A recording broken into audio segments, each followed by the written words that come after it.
que este segmento es parte del curso de medicina interna. Hay dos grupos teóricos. Estas son las clases que vamos a desarrollar. Hoy vamos a ver conceptos generales de hematología. Después vamos a desarrollar todas las anemias. Para el primer aporte, todas las clases las voy a hacer yo. Ya vamos a ver anemias en general. Y el examen está programado para el 19 de septiembre. ¿Qué más acá? Hemos programado, igual que el semestre anterior, hacer campañas de prevención de anemia ferropénica. Para el segundo segmento vemos la parte de anemias hemolíticas congénitas y después comenzamos con las partes de las neoplasias. Y todo lo que son neoplasias. Acá sí va a haber un seminario en síndromes periodisplásicos. Entonces, es uno. El examen está programado para el 7 de noviembre.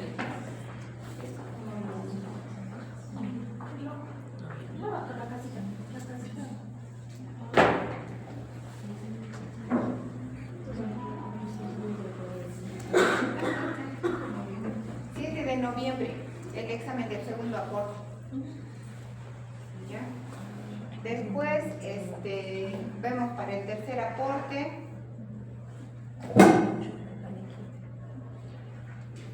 Vamos a ver también un poco de la parte de oncohematología. Después vemos coagulación, trombosis y soporte transfusional, un poco de lo que es trasplante de médula ósea, y el examen del tercer aporte es el 9 de diciembre. Ya entonces los exámenes ya están programados. Acá sí hay más exposiciones. Soporte transfusional es una exposición, trombosis, el óseo serían dos. Los linfomas también son 3 más mielodisplasia serían 4, ¿no? Entonces se tenía que dividir en 4 todo el salón para que exponga. ¿Sí? Serían mielodisplasias, si no me equivoco, eso. No, anemias hemolíticas congénitas en un seminario. Serían 5 grupos. Anemias hemolíticas congénitas, síndromes mielodisplásicos 2, linfomas 3, trombosis 4 y soporte transfusional 5. Esos temas ustedes los van a exponer. También acá, entre otras actividades, tenemos las campañas de donación de sangre voluntaria. Para eso también se tienen que organizar ustedes. Entonces vamos a comenzar con la clase de hoy. Primero vamos a ver qué es la hematopoiesis.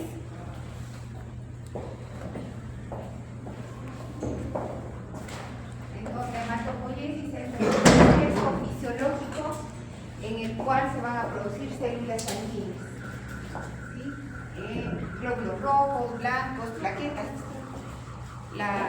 Y esta producción va a ser, va a darse todos los días debido a que bien grandes volúmenes, son millones y millones de células que se producen, debido a que la vida media de estas células es muy poco tiempo. Un glóbulo rojo, ¿cuántos días vive? 120, una plaqueta de 8 a 10 días, y un neutrófilo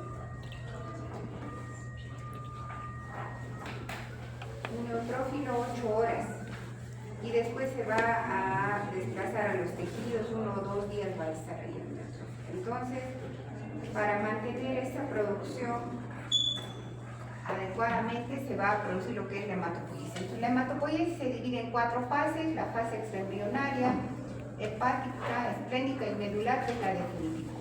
La extraembrionaria se va a dar las primeras semanas, como acá está en este esquema, y se da en el saco uterino, en la placenta. Después, entre el segundo a séptimo mes, la hematopoiesis sobre todo se va a producir en el hígado y en el vaso. Y se van a producir glóbulos rojos y algunos glóbulos blancos, algunas plaquetas. Y a partir de del séptimo mes, ya la hematopoiesis básicamente se va concentrando en la médula ósea de los huesos. Al nacer, en todos los huesos se produce la hematopoiesis de las diferentes células, glóbulos rojos, blancos, plaquetas, la producción de estas células. Hasta los 5 años va a ser así, pero entre los 5 y 20 años ya se va perdiendo la capacidad de la hematopoiesis ya en los huesos largos. A partir de los 20 años solamente se va a producir en las vértebras, en el esternón, en las costillas y en la pelvis. ¿Para qué es importante esto saber? Porque nosotros los hematólogos tenemos con un examen el gold estándar para diagnosticar enfermedades hematológicas, es el aspirado de médula ósea. Entonces, en un adulto, en todos estos huesos podríamos hacer el aspirado para estudiar una enfermedad hematológica. Sobre todo lo hacemos en el esternón y en la espina ilíaca posterior superior. En los niños también se puede hacer en la tibia, pero es muy sangrante, por lo que ya hemos dejado de, digamos, no es frecuente hacerlo. Después, ¿qué más de la hematopoiesis tenemos que saber? Bueno, este es un resumen de la hematopoiesis. Primero, este es todo, digamos, el proceso por el que pasa, digamos, una célula para finalmente acabar siendo un glóbulo rojo, una plaqueta o un glóbulo blanco. Entonces, primero tenemos la célula madre, la stem cell, que es una célula multipotente. ¿Por qué es multipotente? Porque solo va a dar origen a células de una de las capas de la germinales, ¿no es cierto? Solo puede dar lugar a células sanguíneas. Entonces, después de esa célula madre vamos a tener acá lo que dicen las células progenitoras. Estas células progenitoras, la célula madre va a dar origen a dos células madres, digamos, mieloides y linfoides, ¿no? Va a ser una para un lado y la otra mieloide para este lado. Acá, ¿qué es importante saber? Por ejemplo, acá, ¿cómo vamos a identificar? ¿Cómo yo puedo ver al microscopio estas células madre o estas células progenitoras? No se pueden ver, solamente se pueden ver en cultivos especiales o por estudios de citometría de flujo. ¿Ya? Esas son las células que nosotros vamos a usar para hacer un trasplante de médula ósea. Al estimular a un donante para que le done a su hermano para hacer un trasplante de médula ósea, van a ser estas células las que vamos a trasplantar. Y estas células madre marcan CD34 por citometría de flujo. Después vamos avanzando y pasamos a las células precursoras. Ya estas células las podemos ver al hacer un aspirado de médula ósea al microscopio. Entonces, por ejemplo, vamos a ver, la célula madre mieloide, ¿a qué líneas va a dar lugar? Va a dar lugar a los neutrófilos, eosinófilos, basófilos, a los glóbulos rojos y a los megacariocitos. Esta célula madre o mieloide.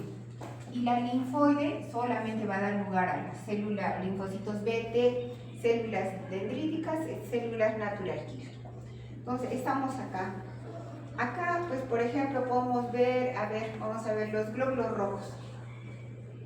Acá. Después de estas células hay unidades formadoras de colonias de eritrocitos. Vamos a pasar a esta fase. Se va a formar un promielocito, un normoblasto basófilo, policromatófilo, ortocromático y finalmente un reticulocito. Y como ven, ahí va aumentando el citoplasma y el núcleo desaparece en la fase de reticulocito. ¿Qué es el reticulocito? Es un glóbulo rojo inmaduro. Estas células las encontramos al hacer un aspirado de médula ósea. Ahora, en la sangre periférica, ¿qué células encontramos? Pues los glóbulos rojos, plaquetas, linfocitos, monocitos, eosinófilos, basófilos. Y en los tejidos vamos a encontrar estas otras células. Entonces, un pronormoblasto va a dar lugar a ¿cuántos? Unos 16 a 32 glóbulos rojos.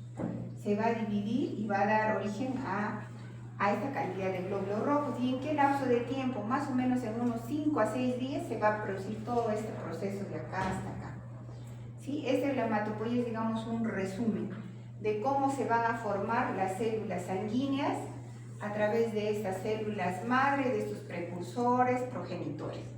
¿Sí? Y acá intervienen muchas hormonas y citoquinas. Por ejemplo, acá intervienen la epoetina, la trombopoietina, el factor estimulante de colonias de granulocitos, interleuquina, Y también esas son las células que van a estimular la hematopoiesis, pero también van a haber sustancias como el interferón que van a inhibir la hematopoiesis, ¿no? El factor de necrosis tumoral alfa, por ejemplo. Ahora vamos a ver rápidamente lo que es el hemograma completo. Eso es lo básico que deben saber, interpretar un hemograma completo. El hemograma completo es un examen básico que se va a tomar de sangre venosa en estos tubos que tienen un anticoagulante que se llama EDTA y van a ser analizados acá en estos automatizadores que tienen un software que nos va a dar información sobre cómo están las células sanguíneas. Entonces, ¿qué nos van a informar? Los glóbulos blancos, y los glóbulos blancos se van a dividir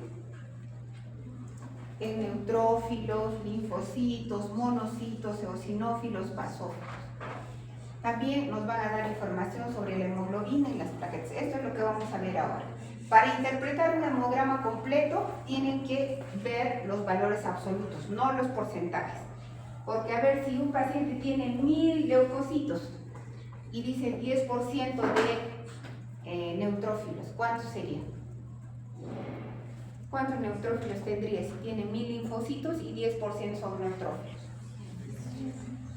¿Cuánto es? Ya 100, ya les doy el mismo caso. Tiene 100.000 leucocitos y el 10%, ¿cuánto es? De 100.000. 1000, ya. Se dan cuenta que si ven los porcentajes van a cometer un error al interpretar. Tienen que ver los valores absolutos para interpretar un hemograma. Entonces vamos a ver lo que primero a los glóbulos rojos. ¿Qué información nos da un hemograma? Un hemograma es un examen importante para evaluar no solamente a un paciente con enfermedad hematológica, sino puede ser con un proceso infeccioso, un paciente que va a entrar a hacer la operación, es un niño, una gestante. Es un examen básico, por lo tanto tienen que saber interpretar un hemograma. Entonces todos estos parámetros nos va a dar como información un hemograma. Hay tipos de hemogramas, hay desde el más simple que es tipo 1 hasta el más avanzado que es tipo 6 que dan bastante información. Todos estos, el hemograma ahora en estos tiempos ya lo hacen máquinas, es automatizado, pero antes, antiguamente, pues el hematocrito se hacía en capilares, se sacaba del pulpejo del dedo sangre, se miraba al microscopio y se calculaba cuántas plaquetas podía tener, pero ahora ya no es así. Entonces lo que tenemos que adquirir o tener, si van a ir a hacer el serum, lo ideal es que tengan una máquina que haga los hemogramas. Porque pues cuando se hace todavía de manera manual, creo que ya no lo hacen, no son confiables los resultados. Entonces, ¿qué vamos a encontrar en un hemograma? El recuento de hematíes o glóbulos rojos. Entonces, esto va a ser, bueno, como dice su nombre, el número de glóbulos rojos que hay, pero por unidad de volumen. Entonces, por ejemplo, van a estar disminuidos cuando hay anemia y van a estar incrementados cuando hay poliglobulia. La otra cosa es la hemoglobina o concentración de hemoglobina, que nos van a dar información en gramos por decilitro, y ese es el parámetro que se va a usar para diagnosticar anemia. ¿Sí? ¿Están pasando la lista? Ahora, ¿qué es el hematocrito? Es el volumen de hematíes que hay respecto a la sangre total. El hematocrito no se usa como parámetro para estudiar una anemia, es la hemoglobina. La Organización Mundial de la Salud define la anemia como la disminución de la hemoglobina por menos de 2 desviaciones estándar de lo que se considera normal. En ningún momento hablamos de anemia con el hematocrito.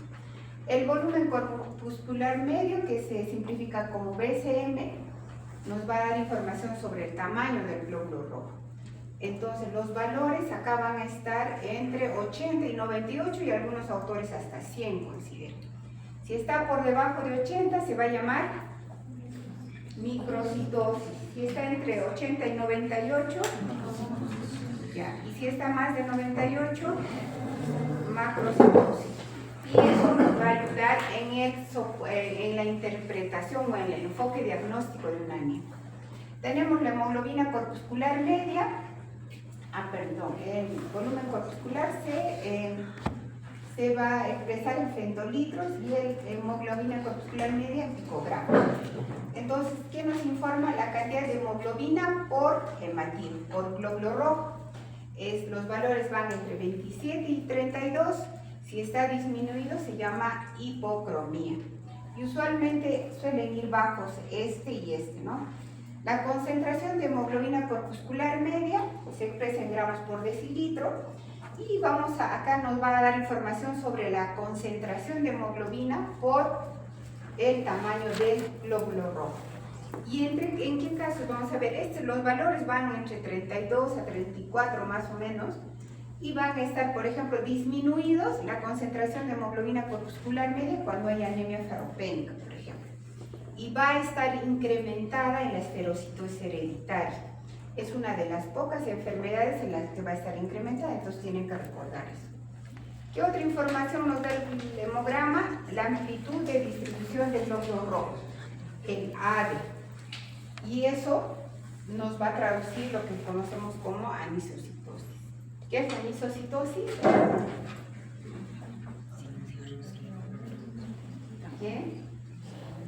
¿Qué es la anisocitosis?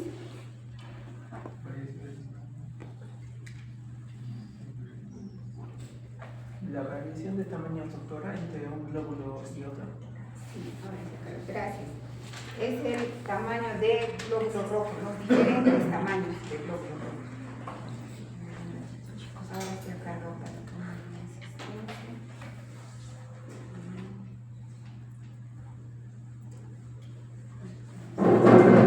Está cargando a una velocidad.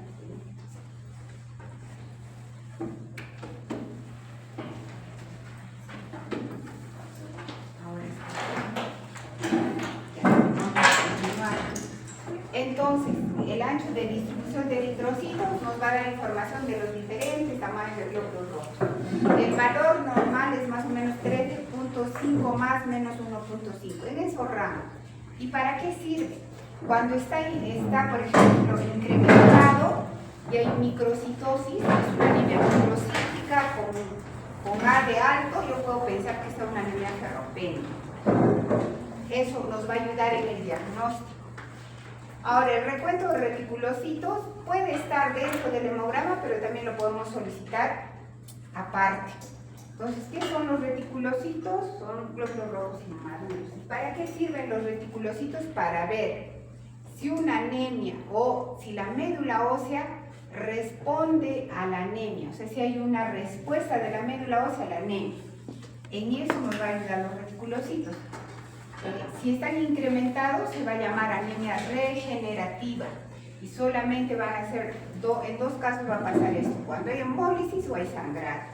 Cuando los reticulocitos están bajos, significa que no hay una respuesta de la médula ósea ante la anemia, ahí se va a llamar una anemia regenerativa. Los valores, ahora usualmente, los valores salen en valores absolutos, de entre 25.000 a 100.000. Son los reticulocitos normales, pero todavía algunos laboratorios informan en porcentaje. Entonces, es de 0,5 a 2% es lo normal. Pero ahora vamos a ver también cuando veamos anemia cómo se interpreta. Ahora, este es una tabla donde se ven los leucocitos, que son las otras células que nos va a informar un hemograma. Entonces, acá, ¿qué podemos ver? Los valores normales de leucocitos o glóbulos blancos de acuerdo a la edad, ¿no? Entonces, como pueden ver, en niños, acá en recién nacidos, miren, de 10.000 a 24.000 al nacer. Después va disminuyendo hasta que finalmente un adulto es de 4.000 a 11.000 por milímetro cúbico o 4 a 11 por 10 a la 9 por litro. Eso tengan en cuenta en qué unidades está, porque cuando les demos el examen, pues puede ser que les pongamos por milímetro cúbico o puede ser que les pongamos por 10 a la 9 por litro. Si es por litro va a ser así, 4 a 11. Pero lo común, lo que siempre usamos, cómo expresamos esto, es 4.000 a 11.000. Es lo normal. Entonces después vemos el recuento diferencial de leucocitos. Acá están los neutrófilos, sus porcentajes, pero lo más importante es que aprendan los valores absolutos. Lo normal es de 2.000 a 7.500. Si están incrementados, ¿cómo se llama? Si los neutrófilos están incrementados, ¿cómo se llama? Neutrofilia. Neutrofilia, ¿cierto? Ya.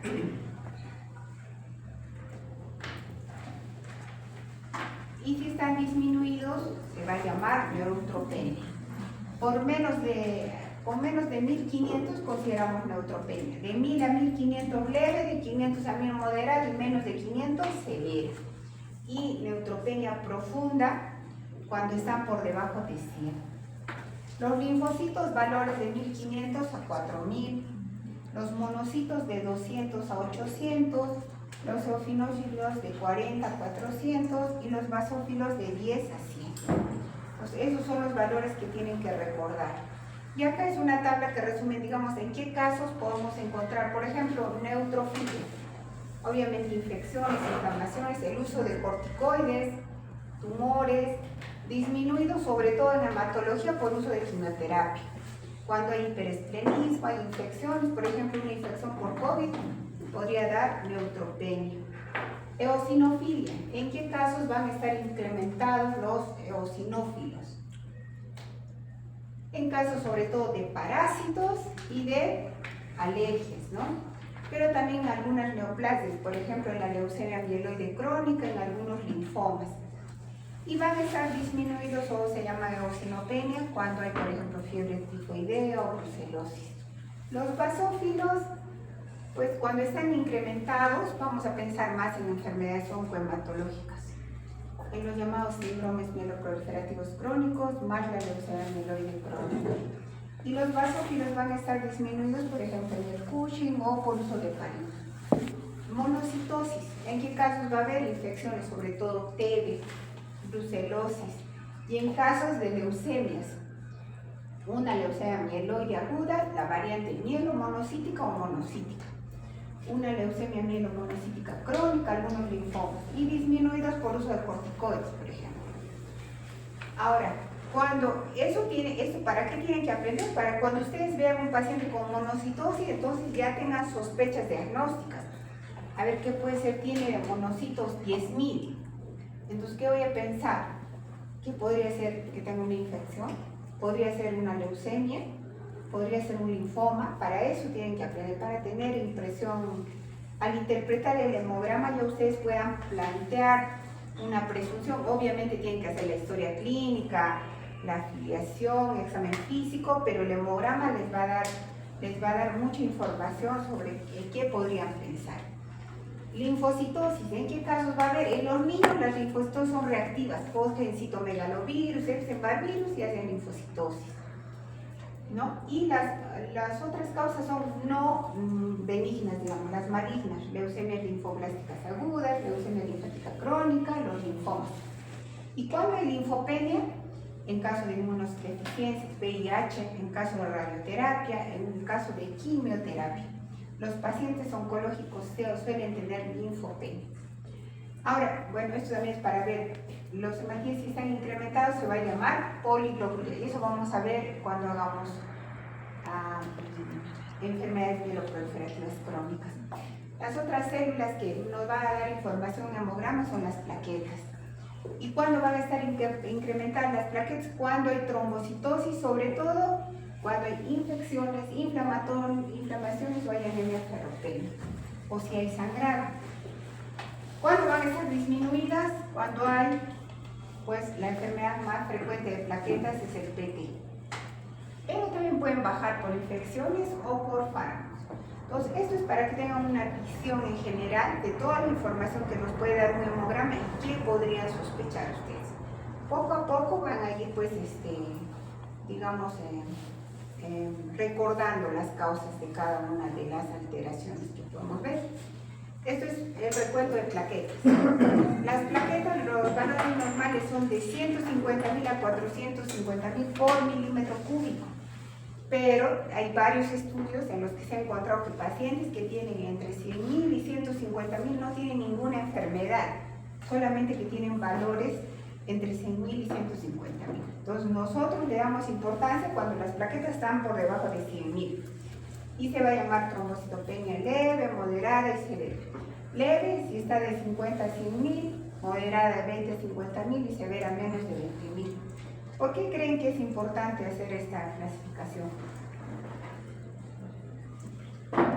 ¿Por qué es importante que al interpretar un hemograma ustedes digan tiene trombocitopenia leve, moderada o severa?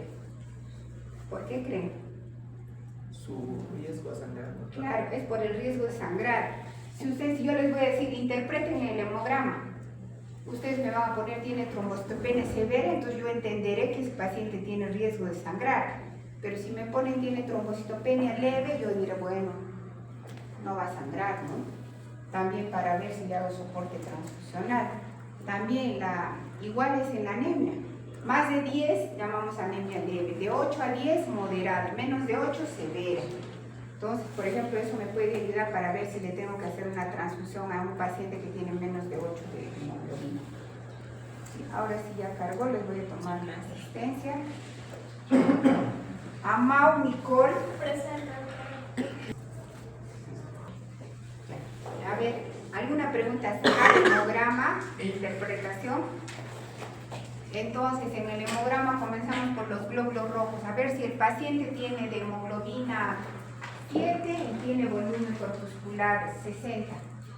¿Cómo es eso? Es una anemia microcítica, es una anemia severa, ¿no? A ver si tiene leucocitos 3.000 y neutrófilos 300. 3.000 leucocitos, ¿está normal? ¿Cómo se llama eso? Leucopenia. Y si tiene neutrófilos 300, ¿cómo se llama?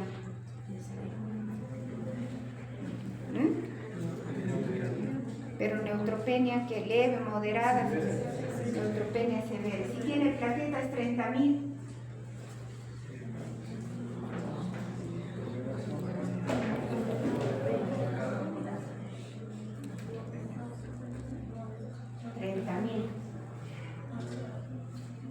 es una trombocitopenia moderada. En conclusión, ¿qué tiene ese paciente que les acabo de dar esos datos? Tiene una pancitopenia, ¿no? Entonces así hay que interpretar un hemograma. Eso es lo que van a ver ahora en sus rotaciones, los que se están rotando hematología. ¿Qué otro examen hacemos los hematólogos para estudiar enfermedades hematológicas? Primero el hemograma. Ahora la lámina periférica, se saca del dedo, del pulpejo, una gotita y se extiende y se colorea con RAL o con James. Y eso nos va a ayudar en el diagnóstico también, por ejemplo, de una anemia. Si vemos cómo están los glóbulos rojos acá, estos glóbulos los describimos como acanocitosis. Para ver esto tenemos que pedir una lámina periférica en el examen. Para estudiar una anemia ya le hemos pedido un hemograma completo, le hemos pedido reticulocitos y le pedimos lámina periférica. Entonces, los acantocitos son estos glóbulos rojos que tienen como espiculaciones, prolongaciones. Entonces, ¿en qué se puede ver? ¿En qué enfermedades? En una anemia hemolítica microangiopática, en las hepatopatías, por ejemplo. Los codocitos son así, o también llamados dianocitos, ¿no? ¿En qué enfermedades vamos a ver? En hepatopatías, en la anemia ferropénica también se puede ver. Los queratocitos o células en casco, como estas. Si nos informan en la lámina periférica, podemos pensar, por ejemplo, en anemias hemolíticas microangiopáticas como el PTT, el CID, el síndrome urémico hemolítico. Los dacriocitos son estas células en lágrima, ¿no? Acá podemos ver. Entonces, si nos informan eso, podemos pensar en una mielofibrosis. Una mielofibrosis, como su nombre indica, la médula ósea se fibrosa, ya no se produce hematopoiesis normal. Y esta se va a trasladar al hígado o al vaso. En casos de anemias megaloblásticas, en casos de talasemias también las podemos ver. Los drepanocitos, ¿qué son? Estas son células falciformes, los drepanocitos. Entonces vamos a pensar si es que nos informan la presencia de esto, o nosotros vemos al microscopio que puede haber una anemia falciforme. Los eliptocitos son pues estos glóbulos rojos, y y los vamos a encontrar sobre todo en la anemia ferropénica, en el eritrocitosis hereditaria y en las talasemias. Ahora, los ovalocitos son glóbulos rojos como en óvalo, así como dice su nombre. Y lo vamos a ver sobre todo en anemias megaloblásticas. Los esquistocitos son glóbulos rojos rotos como este. Y lo vemos en las anemias hemolíticas microangiopáticas, como la púrpura trombocitopénica trombótica, el síndrome urémico hemolítico, la coagulación intravascular diseminada. Los equinocitos o crenocitos son también estos glóbulos rojos que tienen como prolongaciones, pero son más pequeñas y se encuentran sobre todo en la insuficiencia renal. Los esferocitos son estos glóbulos rojos. Ustedes saben que el glóbulo rojo tiene un centro pálido, es lo normal, pero si están como este, que son pequeños y han perdido el centro pálido, se llaman esferocitos. Y los vamos a ver en las anemias hemolíticas autoinmunes que tienen CUMS positivo, o también en la esferocitosis hereditaria. Sí, los estamatocitos son estos, tienen forma como de boca y se van a encontrar sobre todo en la estomatocitosis hereditaria, en el alcoholismo, en la cirrosis. Los megalocitos o macrovalocitos son glóbulos rojos, miren, grandes, y se van a encontrar en la anemia megaloblástica. Entonces, esto nos van a informar en una lámina periférica y eso nos va a ayudar a pensar. Si me informan que tiene macrovalocitos, por ejemplo, yo pensaría, de repente es una anemia megaloblástica. Obviamente veré el hemograma, ¿no? Entonces, esto, todo lo que describimos es lo que se conoce como poiquilocitosis, diferentes formas de glóbulos rojos que se pueden presentar en las láminas periféricas que pedimos. El informe de esta lámina periférica, obviamente lo hacemos los hematólogos también, pero lo hacen sobre todo los patólogos clínicos. Uno tiene que solicitar la lámina periférica. También la lámina periférica nos da información sobre alteraciones de los glóbulos blancos. Por ejemplo, esta célula inmadura se llama blasto y va a estar presente en el 20% o más de casos, o cuando está presente en un 20% o más, se hace el diagnóstico de leucemia aguda. Es una célula inmadura, ¿no? Y que tiene escaso citoplasma. Esa no es una célula normal. También podemos ver células velludas como estas, en una tricoleucemia, o linfocitos atípicos como estos, en una leucemia prolinfocítica o en casos de infecciones virales, y linfocitos atípicos también como estos en un linfoma leucemizado. O sea, esto es para que vean que una lámina periférica puede darte mucha información. Si en una lámina periférica me dicen presencia de 30% de blastos, ¿qué voy a pensar? ¿Que tiene anemia ferropénica? ¿Qué pensaré? Si el informe de la lámina periférica dice presencia de 30% de blastos, voy a pensar que es una leucemia aguda, ¿sí? Entonces, para eso sirve la lámina periférica. Ahora, también la lámina periférica nos da información sobre plaquetas, acá falta eso. Las plaquetas también nos pueden dar información sobre plaquetas grandes, macroplaquetas se llama, o sobre conglomerados plaquetarios, nos pueden dar información. Entonces, las plaquetas grandes son plaquetas inmaduras. Y hay veces por el anticoagulante que se pone al tubo que se hace el hemograma, las plaquetas se juntan, se agregan. Eso se llama aglutinación de plaquetas y eso nos puede dar una falsa información de que el paciente tiene plaquetas bajas, pero en realidad no están bajas, sino que por efecto del anticoagulante se han juntado las plaquetas. Toda esa información nos da una lámina periférica. Ahora, ¿qué otro examen hacemos los hematólogos? Lo que ya les había dicho que es para nosotros el examen que define el diagnóstico de las enfermedades hematológicas, el aspirado de médula ósea, que en un adulto se puede hacer con anestesia local en el esternón, en la espina ilíaca posterior superior. Sacamos muestras para ver al microscopio, pero también sacamos muestras para estudios de citometría de flujo, de cariotipo, para estudios moleculares. También se puede hacer mielocultivos para buscar brucela, por ejemplo, ¿sí? Del aspirado. Y estos son esquemas para ver. Este es un aspirado de médula ósea. Acá, ¿qué nos va a informar el aspirado? Como pueden ver, las células, la morfología de las células, ¿no? De las células precursoras. Acá, por ejemplo, tenemos promielocitos, mielocitos, metamielocitos, bastones, y también podemos encontrar ahí como polineutrófilos. Entonces acá nos va a dar información de cómo está la hematopoiesis. Acá, por ejemplo, tenemos un ortocromático, es un precursor del glóbulo rojo ¿no? Y estos son precursores de los glóbulos blancos. Acá no hay megacariocitos. Los megacariocitos son células grandes que dan origen a las plaquetas. Entonces, este es un examen que nos va a dar mucha información de por qué un paciente, por ejemplo, tiene pancitopenia. Acá vemos una biopsia de hueso.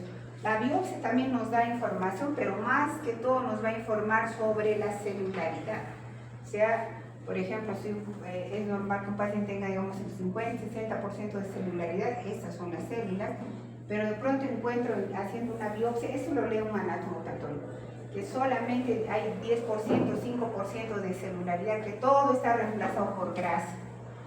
En ese caso, ¿qué pienso? Que puede ser una... ¿Qué enfermedad? Cursa con... Claro, una aplasia medular. En una aplasia, la médula ósea se ha reemplazado por grasa. Para eso sirve la biopsia. Acá vemos las indicaciones. Por ejemplo, ¿en qué casos vamos a hacer aspirado de médula ósea? Para diagnosticar leucemias, síndromes mielodisplásicos, gamapatías como el mieloma, anemias macrocíticas que nosotros no sabemos por qué tienen anemia. No podemos definir, probablemente sea una mielodisplasia. Neoplasias mieloproliferativas, por ejemplo, una leucemia mieloide crónica. Leucopenias y trombocitopenias que no podemos definir diagnóstico. Hemos buscado causas y nada. Leucemia linfática crónica. Para estos casos, por ejemplo, pues sirve un aspirado de médula ósea. Para ver fiebre de origen desconocido, para buscar parásitos, granulomas, pericarditis. La biopsia, ¿para qué sirve? También, cuando en estos casos no sale muestra, hay veces no obtenemos muestra, hacemos el aspirado y no sale sangre. Ahí le llamamos punción seca, punción blanca. Ahí procedemos a hacer biopsia, ¿no? Porque hay veces la médula está fibrosada. Pero ¿en qué casos nos va a ayudar, sobre todo la biopsia, para estudiar extensión de los linfomas? Para ver en qué estadio está. Si está en estadio 4 un linfoma, estará infiltrada la médula ósea. También sirve para diagnosticar aplasia medular. Es el examen que va a definir el diagnóstico, ¿no? Entonces, para buscar metástasis medulares, por ejemplo, ayuda también una biopsia. Pero sobre todo se hace para diagnosticar aplasia medular y en casos de estadiaje de linfomas. ¿En qué otro caso? En el caso de que yo al hacer el aspirado de médula ósea en las diferentes enfermedades no obtenga muestra. Si no obtengo calvo y estoy aspirando como acá y no sale sangre, no salen espículas, pues tengo que proceder a hacer biopsia.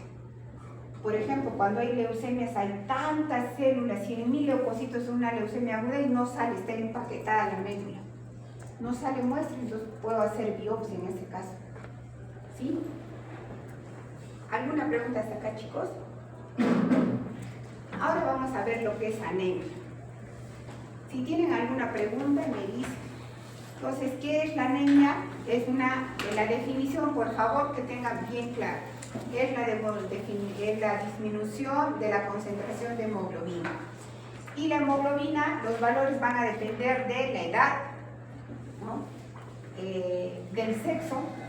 Los varones tienen hemoglobinas más altas que las mujeres y las condiciones ambientales como la altura donde hay hipoxia y se va a producir o vamos a tener valores de hemoglobina mayores a los usuarios.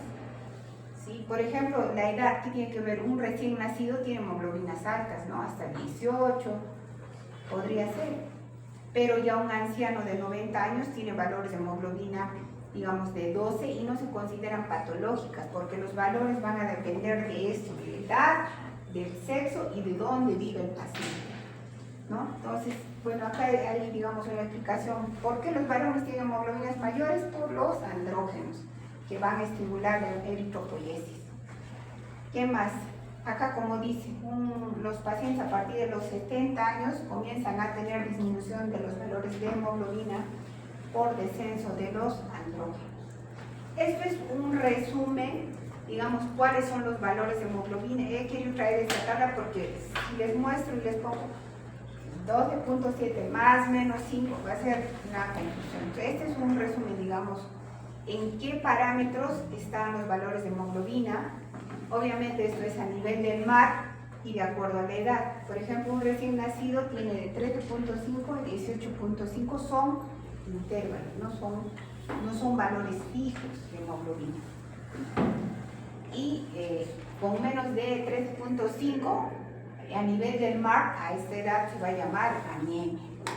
Y como pueden ver, pues después miren, entre los 2 y 6 meses, entre 9.5 y 13.5 la hemoglobina se considera normal.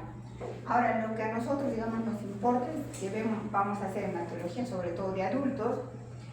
En un varón, a nivel del mar, tiene hemoglobinas de 13 a 17, entre esos parámetros. Y con menos de 13 vamos a llamar anemia. Y una mujer que no es gestante tiene entre 12 y 15 y con menos de 12 llamamos anemia. Pero si es una mujer gestante, con menos de 11 consideramos que tiene anemia, porque en el embarazo hay anemia dilucional, aumenta el volumen plasmático, ¿sí? Ahora, ustedes ya saben que nosotros vivimos en la altura, entonces por la hipoxemia que hay, por la hipoxia, se producen más glóbulos rojos y la Organización Mundial de la Salud ha determinado estos valores para, digamos, ajustar los valores de hemoglobina en la altura. Y eso va a depender, a mayor altura, el índice de corrección va a ser mayor. Nosotros vivimos entre 3.000 a 3.499 y el índice es de 2.1. Pero eso también es un poco raro, porque hasta hace unos años la Organización Mundial consideraba que el índice de corrección era 2.4. Y desde el año pasado me parece que lo han corregido, ¿sí? El 2024. Y le han puesto 2.1. ¿Por qué? Porque se ha visto que hay un sobrediagnóstico de anemia. Y yo considero que sigue habiendo.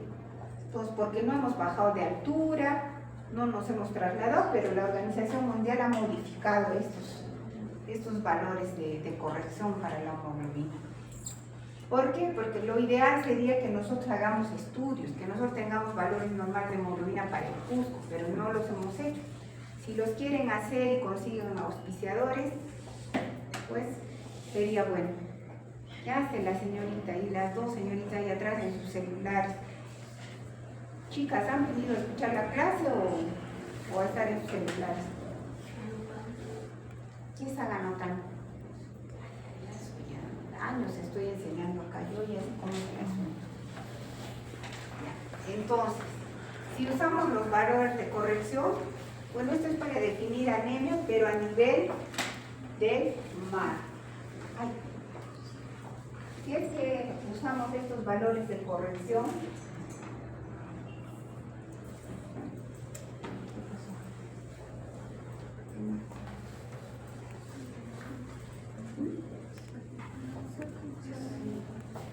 tengo que salir y volver a regresar, ¿no?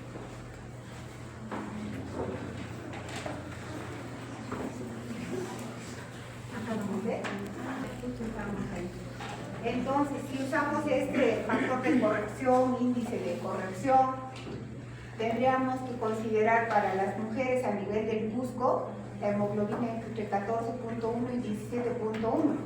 Y pues ya con la experiencia vemos que acá, pues casi la mayoría de sus compañeras estarían con anemia, porque pues, casi ninguna acá tiene 14 hemoglobina. Entonces hay un sobrediagnóstico de anemia. Y en los varones de 15 a 19. Sí, en los varones que sí yo considero que sí son esos los valores parados, pero en las mujeres no, a mí yo considero que hay un sobrediagnóstico. Porque así les hago un hemograma, les pido perfil de hierro, todo, no va a salir que tienen anemia, va a tener 3.7 hemoglobina y no tienen anemia. Y eso también pasa con los niños. Como ellos establecen valores para, por ejemplo, un niño de 2 años, hay un sobrediagnóstico y eso es lo que yo veo en consultorio. Las mamás los traen. Doctora, que mi hijo está con anemia, pero le digo, tiene 12.5, está bien su hemoglobina para la edad, tiene 2 años. No me han dicho que tienen anemia. Y por favor, nunca hagan lo que hacen, nunca van a ver que un hematólogo hace. Sale la hemoglobina 13 y no sé quién les ha dicho que tienen que bajarla. Doctora, su hemoglobina es 11. Pero entonces, Sí, pues le he corregido, pero yo, ¿quién le ha dicho a usted que le corrija? ¿Quién le ha dicho que corrija la hemoglobina? Usted infórmeme la hemoglobina que da la máquina. Usted no tiene que estar bajando la hemoglobina. Ustedes no tienen que corregir, eso no está bien. Tienen que saber parámetros. Entonces, de mujeres de 13 a 17 es una hemoglobina de rangos normales. Y en varones de 15 a 19 para justo hasta que hagamos estudios. Si ustedes quieren hacer, podemos hacer, en ustedes mismos podemos hacer hemogramas y podemos ver entre qué rangos está la hemoglobina en personas que son sanas como ustedes. ¿Sí? Pero no hagan eso, por favor, de estar bajando. Incluso llegan a algunos, o sea, los laboratorios sí grandes, ¿no? Ellos no modifican la hemoglobina. Pero sí yo he recibido hemogramas, por ejemplo, de Espinar, que ponen hemoglobina 15, hemoglobina corregida 12. ¿Qué es esto? No se hace, no tienen que corregir en el hemograma ni restar. Ustedes tienen que saber valores, parámetros. Entre tal y tal es normal, no tengo que estar restando. Eso tienen que aprender y no estar restando. Menos 2.1 saldría 10. 10 tiene hemoglobina, doctora, pero yo estoy viendo otro valor y están corrigiendo. Creo que eso he visto sobre todo, no sé cómo manejan, ¿no? He visto a nivel de, por ejemplo, las obstetras veo que hacen mucho eso, que les bajan los valores de hemoglobina. Entonces, a ver, yo cómo le convenzo a la señora que dice que su hijito tiene 12 de hemoglobina, tiene 2 años, yo le hago perfil de hierro, todo, y le digo, pero está bien su hemoglobina. No, pero si le corrigemos, tiene 12, tiene 10 y está con anemia. Entonces, hasta que le convenza a la señora, ya le hice gastar en el perfil de hierro, ya le hice el perfil megaloblástico, reticulocito, lámina periférica, lo hemos todo, le digo, señora, no hay nada. Pero entonces, por eso no hay que estar restando a la hemoglobina que sale. ¿Ya? Creo que esto ya lo hacemos a la próxima clase. Ya, chicos, ya nos vemos el próximo martes.